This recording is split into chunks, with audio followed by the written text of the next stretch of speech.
Pemerintah masih menganggap pasar yang oligopoli ini pasar yang baik, bisa menciptakan satu mekanisme market yang adil, yang fair. Tapi ternyata kan enggak dong. Dalam teori ekonomi, pasar oligopoli itu harga itu ditentukan oleh segelintir orang. Ini yang tidak diakui oleh pemerintah. Terkait mengenai dampak dari larangan ekspor kelapa sawit oleh pemerintah.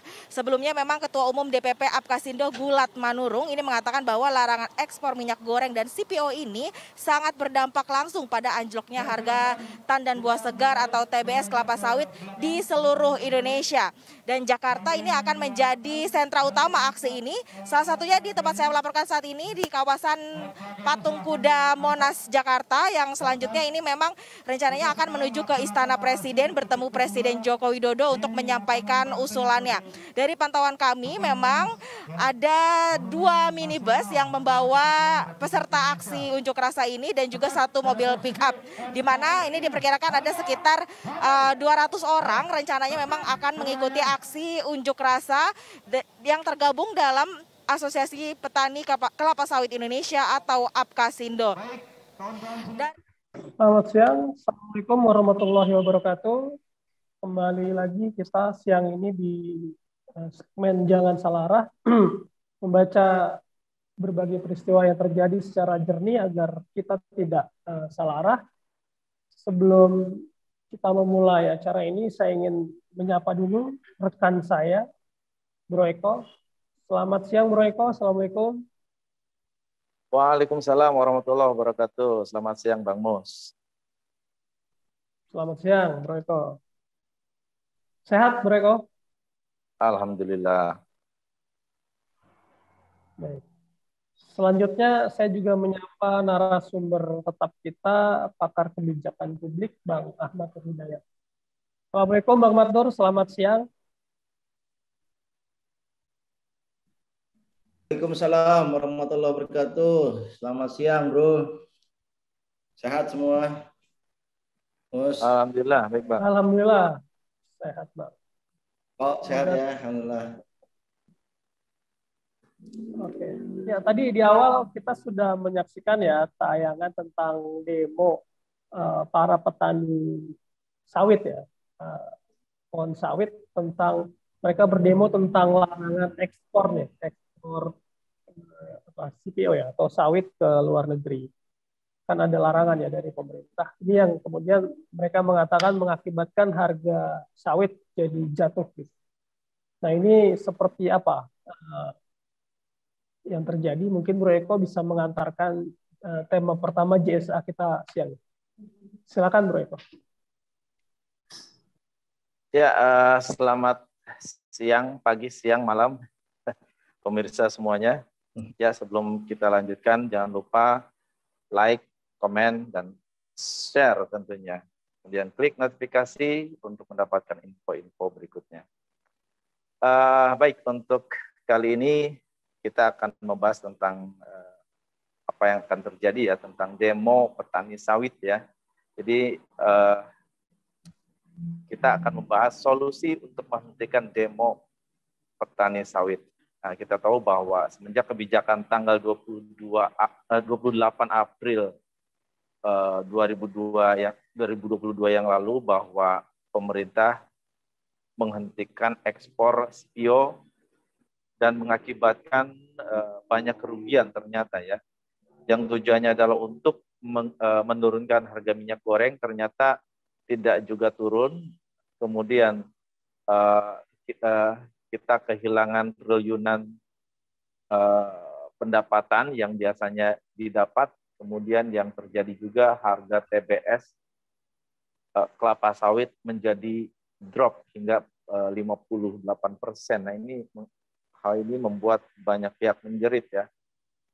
Nah ini mungkin Bang Madnur nih bisa menceritakan kembali kronologis dan apa yang terjadi ya, mungkin bisa digambarkan juga. Kemudian jangka panjang dampaknya akan seperti apa ini. Kemudian solusinya supaya enggak terjadi demo. Jalan Bang.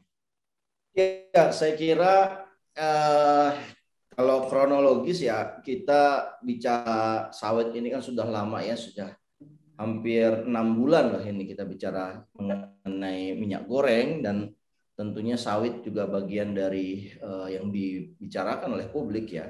Dan kita mendapatkan satu anti klimaks itu saat minggu lalu ya, sebelum Lebaran, di mana Presiden berbicara melarang seluruh ekspor CPO dan turunannya.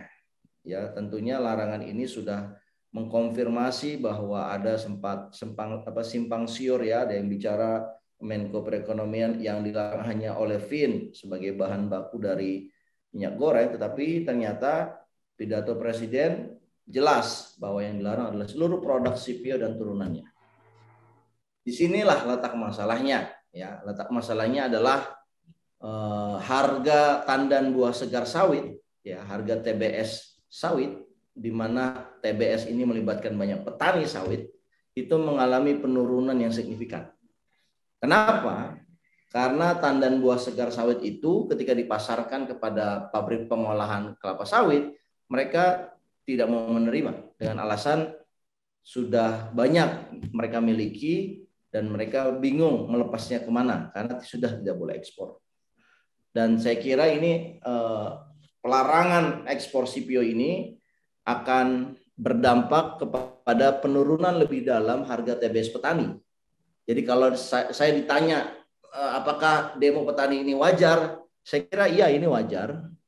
Dan kalau saya ditanya sampai kapan, ya ini petani akan terus melakukan demonstrasi secara maraton dan panjang, saya kira ya. Kenapa? Karena ini terkait mengenai periuk nasi mereka. Kalau mereka tidak bisa menjual tandan buah segarnya, investasi mereka yang sudah mereka bangun beberapa tahun ya, puluhan tahun bahkan, itu tiba-tiba akan hilang, akan sirna. Data kita menunjukkan kalau harga TBS itu sekarang masih di level 1.500 per kilo. Kalau harga TBS itu hanya 800 ya, dan saya kira ini threshold paling bawah. Kalau harga sawit 800, maka petani mungkin akan membiarkan tandan buah segarnya tetap di pohon. Dengan nama lain, mereka akan membiarkan tandan buah segarnya itu membusuk. Karena buat apa mereka ambil ya, harga mengambil itu butuh tukang, butuh buruh ya, butuh tenaga kerja, dan mereka jual di bawah dari biaya operasional mereka. Tentunya ya ini tidak bisa dianggap sepele ya. Policy makers dan masyarakat sangat concern terhadap petani sawit ini karena jumlah petani sawit ini banyak ya, terutama di Pulau Sumatera, khususnya di daerah Pekanbaru, Riau, kemudian Sumatera Utara, di daerah Sulawesi dan Kalimantan juga banyak petani sawitnya. Nah, dalam konteks ini kalau yang banyak itu kemudian memutuskan untuk hadir di Jakarta, wah saya nggak kebayang. Ini akan menimbulkan satu persoalan sosial berikutnya gitu. Nah, mereka ini teman-teman dari Asosiasi Petani Sawit seluruh Indonesia ya, APAKSindo ini, mereka ini berdemonstrasi di seluruh provinsi, di 22 provinsi ya, yang di mana ada perkebunan sawitnya tentunya. Tetapi kalau ini tidak didengar juga, yang saya khawatirkan adalah gelombang demonstrasi ini makin besar dan akhirnya tidak bisa dikendalikan oleh pemerintah, karena memang petani ini kan tentunya yang kalau menyangkut dengan kebutuhan periuk nasi mereka itu mereka tidak segan-segan untuk memperjuangkan. Saya mau berhenti di situ dulu, Mas. Oke, ini Bang, apa istilahnya? Tapi dari ekspor ini mekanisme seperti apa sehingga kok bisa turun gitu loh? Sementara kan yang dilarang itu produk jadi, begitu Bang. Gimana Bang? Ya,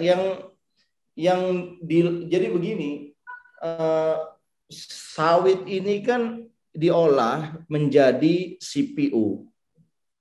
Nah, CPO ini sebagai minyak sawit nabati ya, minyak nabati ini dibutuhkan di seluruh dunia, terutama di India, di Brazil, di Uni Eropa, termasuk di Amerika. Pengganti dari CPO ini kan minyak sawit, minyak nabati yang lain seperti dari bunga matahari. Ya, ini negara-negara di bagian utara ya atau subtropis ini lebih banyak menggunakan minyak dari bunga matahari. Serupa ya dengan sawit, tetapi sawit ini lebih powerful ya. Karena apa? Karena dia berlimpah ya, tumbuhnya di daerah tropis dan mereka berbuah sepanjang tahun. Ya, jadi selalu ada. Beda kalau di kawasan subtropis ya, musim yang ekstrim ya bunga mataharinya nggak muncul. Jadi ketersediaan CPO ini tinggi sekali. Nah, CPO ini banyak digunakan berbagai produk seperti kosmetik ya, kemudian juga ada minyak goreng. Nah, khusus di konteks di Indonesia ya, sebagaimana kita tahu bahwa minyak goreng ini mahal, kemudian orang menuduhnya ini karena suplainya ya. Pemerintah juga mengatakan demikian, padahal sebenarnya mahalnya minyak goreng ini bukan dari masalah suplai. Suplainya sebetulnya sudah berlimpah. Tetapi yang terjadi adalah satu masalah tata kelola distribusi ya, artinya jaringan distributor ini problem. Yang kedua adalah adanya perbedaan harga antara harga eceran minyak sawit ya dengan harga CPO internasional. Sebagaimana kita tahu harga eceran tertinggi ya itu kebijakan itu ditetapkan oleh pemerintah dan kemudian menyebabkan terjadinya black market. Alasannya adalah harga eceran tertinggi itu adalah harga yang tidak menguntungkan para pengusaha, sehingga pengusaha lebih memilih menjual sawitnya itu, menjual CPO-nya itu ke luar negeri atau ke ekspor.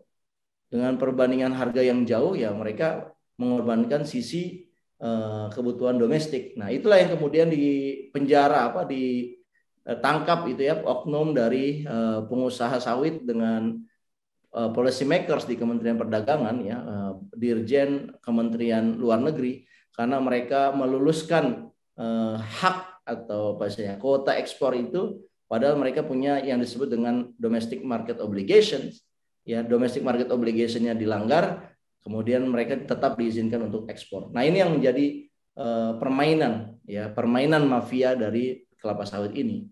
Jadi saya kira kalau produk CPO ini ya adalah produk yang banyak manfaatnya, dan untuk konteks Indonesia, kenapa ini kemudian dilarang total ya oleh Presiden? Karena Presiden ingin tujuannya adalah menurunkan harga minyak goreng, tetapi ternyata harga minyak gorengnya belum juga turun.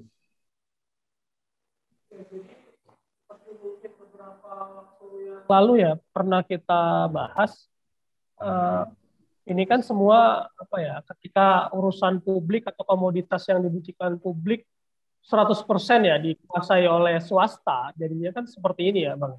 Jadi pemerintah sendiri ya tidak bisa memiliki intervensi yang jauh gitu ya, karena memang keseluruhan produknya kan minyak goreng ini belum ada ya BUMN yang khusus menangani minyak goreng. Jadi artinya keseluruhannya kan diberikan ke swasta ya, sehingga ketika swasta ini memegang hak monopoli 100%, dia yang mengatur, jadinya yang terjadi tadi ya mereka dengan seenaknya saja mungkin bisa menaikkan harga. Gimana nih menurut Bang Manur? Iya, saya kira masalah pasar ya minyak goreng ini kan kita tahu ini dikuasai oleh segelintir orang. Jadi model pasar ini adalah pasar oligarki, oligarki market gitu ya. Ada monopoli market, ada oligopoli market gitu. Oligopoli market ini ya pelakunya disebut oligarki ya. Nah, ini yang tidak diakui oleh pemerintah saya kira. Pemerintah masih menganggap pasar yang oligopoli ini pasar yang baik, ya bisa menciptakan satu mekanisme market yang adil, yang fair. Tapi ternyata kan enggak dong. Dalam teori ekonomi yang namanya pasar oligarki, ya oligopoli, pasar oligopoli itu harga itu ditentukan oleh segelintir orang. Jadi selama bentuk marketnya adalah oligopoli, selama itu juga pemerintah tidak bisa berbuat apa-apa. Nah, ini yang harusnya pemerintah dari awal menyadari gitu. Solusinya, Bang?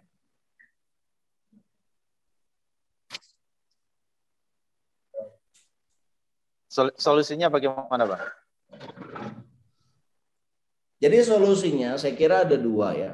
Solusi dari demonstrasi ya bagaimana menghentikan atau istilahnya meminta petani sawit untuk tidak berdemonstrasi. Saya kira ada dua. Yang pertama, cabutlah larangan ekspor CPO itu. Ya, cabut larangan ekspornya sambil kemudian melakukan efisiensi distribusi dari minyak goreng. Ya. Yang kedua, harus dihapuskan dua harga dalam minyak goreng. Jadi tidak ada apa istilahnya harga minyak curah dan harga kemasan ya.